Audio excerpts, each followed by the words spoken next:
as political relations stall between Vladimir Putin and Donald Trump under the torrent of allegations of Russian meddling in the U.S. presidential elections. The Kremlin's turning to business contacts to try to build ties.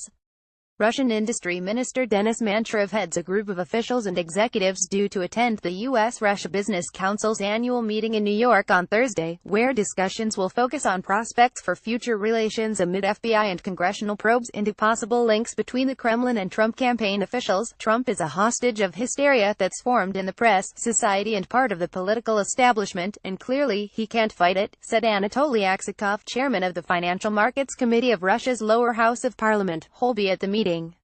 Only business, which is interested in relations with Russia, can change this. No meetings with U.S. officials during the visit have been announced.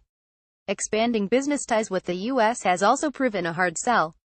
The head of the Russian Union of Industrialists and Entrepreneurs, Alexander Shokin, was listed as a speaker at the U.S. RBC meeting, but pulled out to attend a state council in Moscow. Boris Titov, the Kremlin's business ombudsman, who attended Trump's inauguration and said in February that he's organizing a roadshow to pitch Russian investment opportunities to U.S. companies, also won't be there. The roadshow may take place early next year, his spokeswoman, Ekaterina Arkhangelskaya, said. Anti-Russian. While Trump and Putin have spoken 3 times by phone, they've met only once since the U.S. president took office in January, promising to improve relations after he praised the Russian leader during the campaign.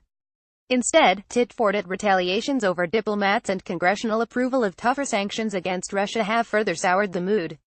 Trump has dismissed the controversy over alleged collusion between his campaign and Russia as fake news, while Putin, who's also denied the claim, said last week that an unprecedented anti-Russian campaign is underway in the U.S. Mantrov is the key speaker at the event that comes 2 weeks after Economy Minister Maxim Oreshkin spoke at a roundtable breakfast in Washington with members of the U.S. RBC, which represents more than 100 Russian and U.S. businesses including Ford Motor Co., Boeing Co., ExxonMobil Corp., United Co., Rusal plc, Cyberbank PJSC and VTB Bank.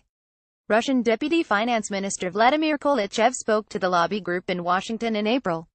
Aksakov said he has no plans to go to Washington because he couldn't confirm any meetings with senior politicians or officials, not afraid. American politicians are not ready for dialogue because they are scared. They think it is better not to meet, he said. We have a stronger position. We're not afraid to be accused of being pro-American. Putin appealed to business leaders to help us restore normal political dialogue when he met with U.S. and Russian companies at the St. Petersburg International Economic Forum in July.